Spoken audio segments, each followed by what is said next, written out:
Imaginemos por un momento el siguiente escenario. Un paciente entra al hospital para un chequeo de rutina, digamos, por una diabetes controlada. Ujú. La consulta transcurre con total normalidad. El médico le da un par de recomendaciones y el paciente sale sintiéndose perfectamente bien. Pero, a sus espaldas, la historia apenas comienza. Y de la peor manera. Exacto. Meses después, un algoritmo corporativo bucea en su expediente electrónico, encuentra una supuesta anomalía y presiona al médico para que altere el registro original. Claro, para inflar el diagnóstico. Sí, y de repente el gobierno federal recibe una factura indicando que ese mismo paciente está prácticamente al borde de un colapso crónico. Y bueno, el paciente jamás se entera de que su identidad médica fue reescrita. Híjoles, que suena a ciencia ficción distópica, ¿no? Totalmente. Pero es la realidad documentada que enfrentamos al analizar la infraestructura de nuestro sistema de atención médica actual. Sí, Lo que tradicionalmente concebimos como un santuario para sanar, pues ha desarrollado un ecosistema paralelo. Un laberinto absoluto de decisiones financieras, algoritmos corporativos y batallas legales que operan bajo reglas invisibles para el público. Y fíjate que precisamente de eso se trata nuestra exploración detallada de hoy.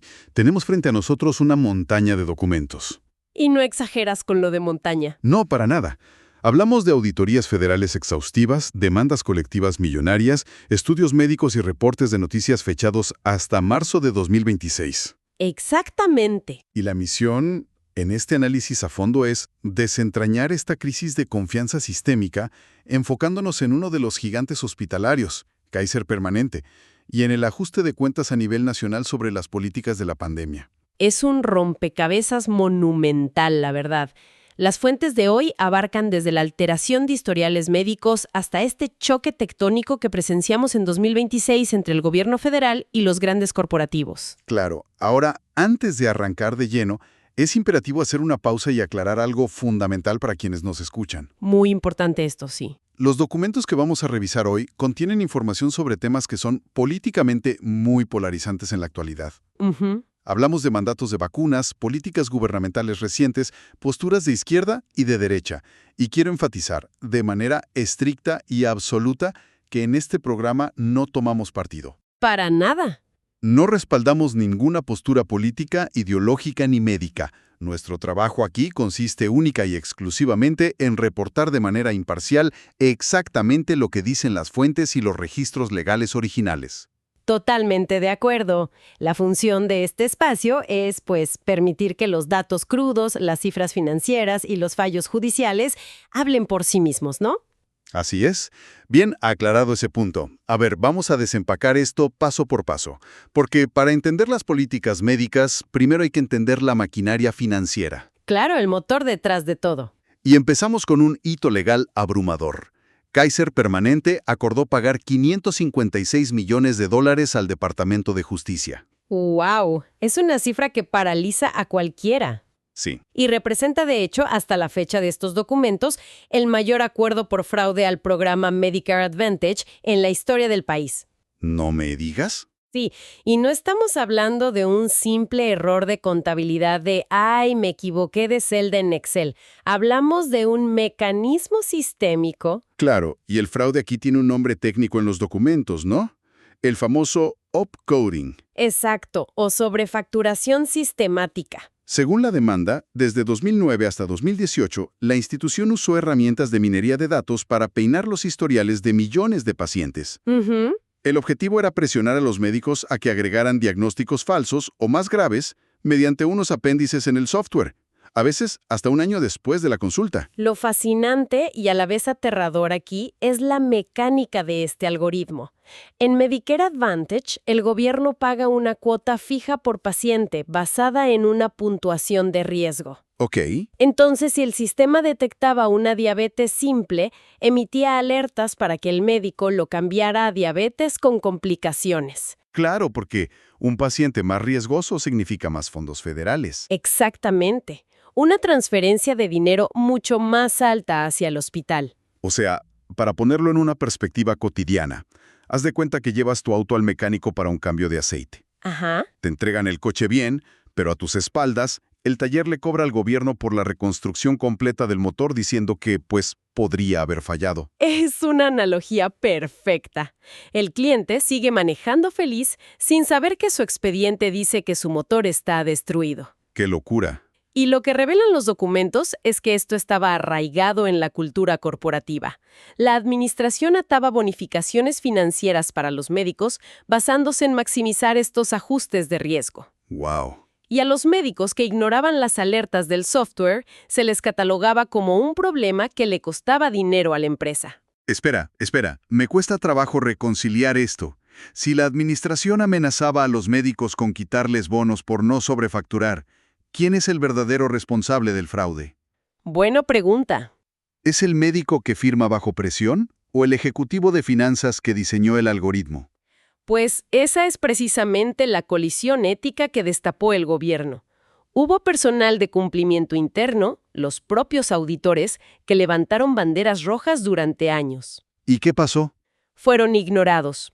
La gestión de la atención, o Utilization Management, dejó de ser médica para convertirse en una herramienta puramente financiera. Híjole, pero fíjate que aquí es donde la historia da un giro aún más sombrío. Sí, la otra cara de la moneda. Exacto, porque si el sistema infló las facturas del gobierno, la otra cara es minimizar los costos operativos reales. Y eso se traduce en recortes drásticos y arbitrarios en la atención que los pacientes necesitan. Así es. Y ahí es donde el límite de cobertura choca contra la necesidad médica. Los reguladores de California documentaron patrones donde las denegaciones se aplicaban de forma algorítmica. Por ejemplo, los documentos detallan el caso de Raymond López. Él requería rehabilitación física constante para volver a caminar. Y de repente le cortan las terapias catalogándolas como cuidados de mantenimiento o custodia. Ese cambio de vocabulario es clave. En la medicina corporativa, la palabra mantenimiento no es un diagnóstico. Es un interruptor para apagar la cobertura financieramente. Claro. Si mejoras rápido, te cubren. Si un ejecutivo decide que ya llegaste a una meseta y solo necesitas terapia para no empeorar, mágicamente pasa a ser cuidado custodial y lo pagas tú. Oye, pero a ver, siendo el abogado del diablo y siendo realistas, los seguros deben tener algún límite, ¿no? Pues sí, claro. Digo, no pueden pagar fisioterapia indefinidamente sin quebrar. ¿Dónde se traza la línea entre la necesidad médica y el presupuesto? Si conectamos esto con el panorama general, es un debate válido. Pero el problema que señalan las investigaciones es que estas decisiones ya no las toman médicos evaluando a un ser humano. Ya. Las toman fórmulas para agotar al paciente. Es resistencia como estrategia de facturación. Esperan que la persona se rinda ante la burocracia, como pasó con Beth Smith. El caso de la silla de ruedas.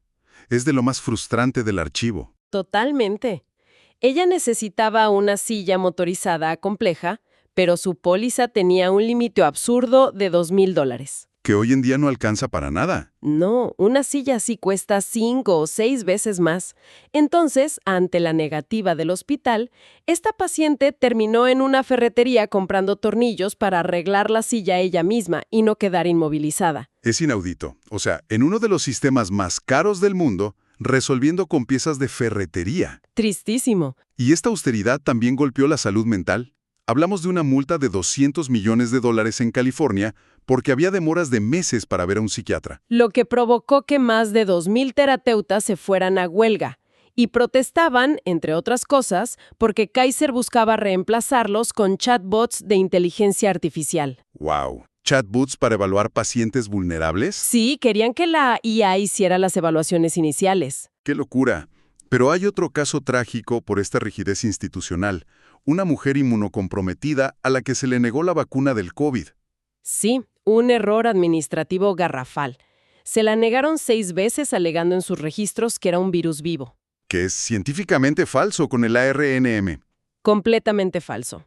Debido a esa negativa, ella quedó desprotegida, contrajo el virus y falleció. Entonces, ¿qué significa todo esto? O sea, por un lado, absorben fondos extra de Medicare inflando diagnósticos, niegan equipo vital, cometen errores fatales. Y por otro, venden tu huella digital. Exacto, eso te iba a decir. Parece que el paciente pasó de ser el sujeto de cuidado a ser el producto. Es una ironía enorme. Es un sistema supuestamente integrado que, paradójicamente, filtra datos confidenciales. Porque la invasión llegó a lo digital, ¿verdad? Por violar la privacidad. Compartieron historiales de búsqueda y detalles de citas con gigantes como Google, Meta y Bing.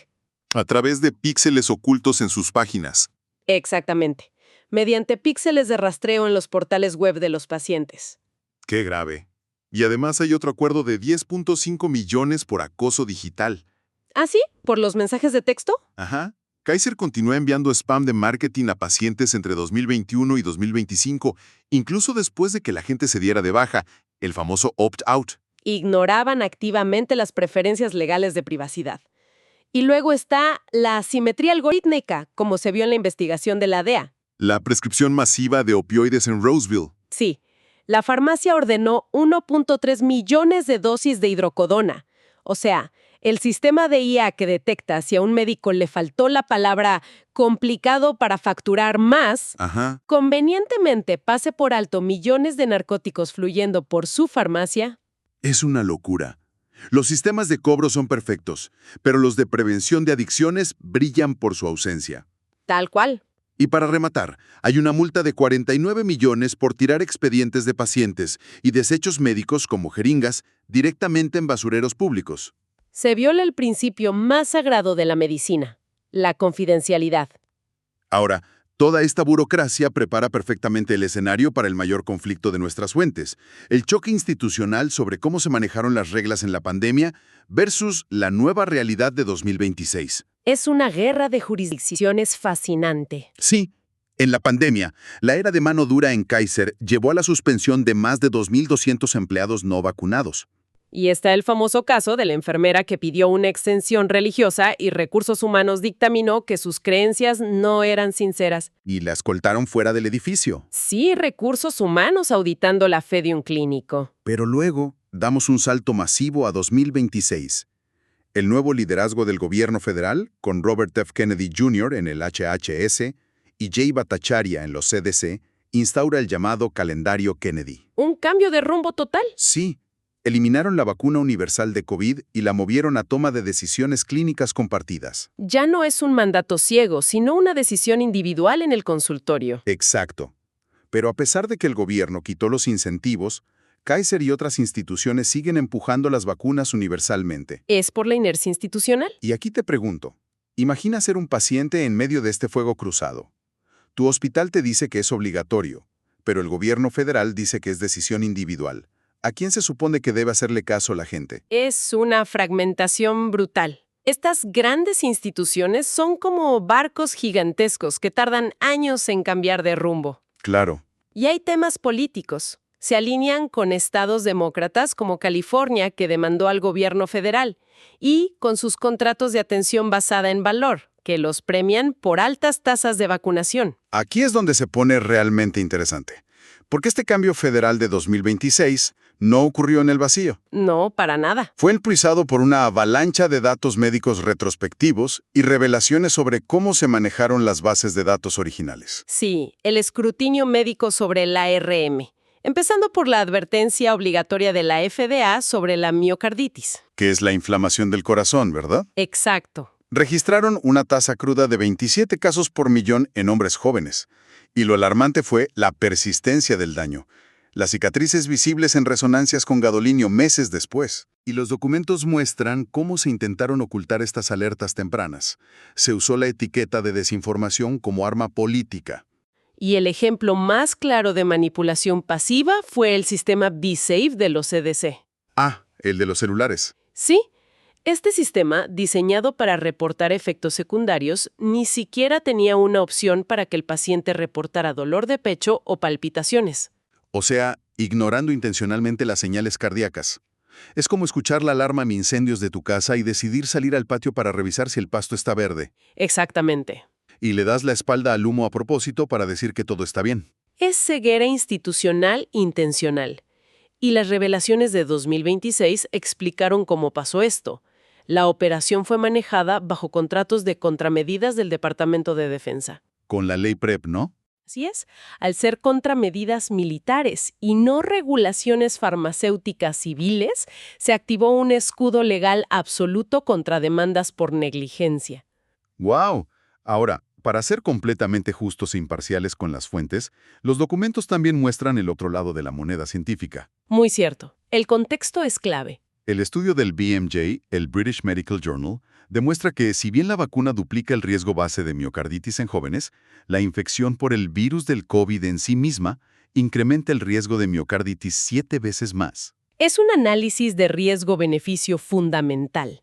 El virus causó daños sistémicos reales. Totalmente. Los metaanálisis sobre el long COVID muestran que el 27.4% sufre problemas de sueño persistentes. Uf. Un 24.4% fatiga crónica y altos índices de ansiedad y deterioro cognitivo, la famosa niebla mental. Entonces el virus no fue un invento. Para nada, pero esto plantea una pregunta importante en los tribunales de 2026 sobre la mala conducta intencional. A ver. Un enfoque de primero el consenso a menudo silencia este análisis de riesgo-beneficio para grupos específicos. Tratar a un joven sano, igual que a un paciente de 80 años en un asilo, es mala ciencia. Es administración de rebaño. Exacto. Los daños del virus, sumados a los mandatos ciegos, dejaron a la población completamente vulnerable y desconfiada. Y eso nos lleva a la recta final de esta sesión. Si recopilamos los hilos conductores, empezamos con la sobrefacturación masiva. Pasamos por la negación de atención catalogada como mantenimiento. Las brechas de datos de privacidad. Exacto, el spam, los basureros. Y terminamos con los drásticos cambios en la ciencia pandémica y la omisión de datos en el BeSafe. Y todo apunta a un mismo diagnóstico sistémico. ¿Cuál sería? El hilo conductor es la tensión constante y destructiva entre los mandatos institucionales o financieros y la verdadera atención individualizada del paciente. Sí, parece que se les olvidó que hay un ser humano al final de ese algoritmo. Totalmente. Y esto me deja con un pensamiento final, algo profundo para que la audiencia explore por su cuenta. A ver, dime. A medida que avanzamos hacia este nuevo modelo de toma de decisiones compartida en 2026, ¿cómo podemos reconstruir la confianza en las instituciones que gobiernan nuestra salud? Esa es la gran pregunta. Porque si sus incentivos financieros y sus escudos legales están tan profundamente arraigados, y si el consenso experto puede darse la vuelta por completo en apenas un par de años, Sí. ¿qué significa realmente el concepto de consentimiento informado para el futuro? Es un dilema existencial. Determinará si el sistema vuelve a servir a las personas o si seguimos sirviendo al sistema. Pues ahí lo tienen, un tema complejo pero fundamental de entender. A quienes nos escuchan, muchísimas gracias por acompañarnos en este análisis a fondo. Nos escuchamos en la próxima.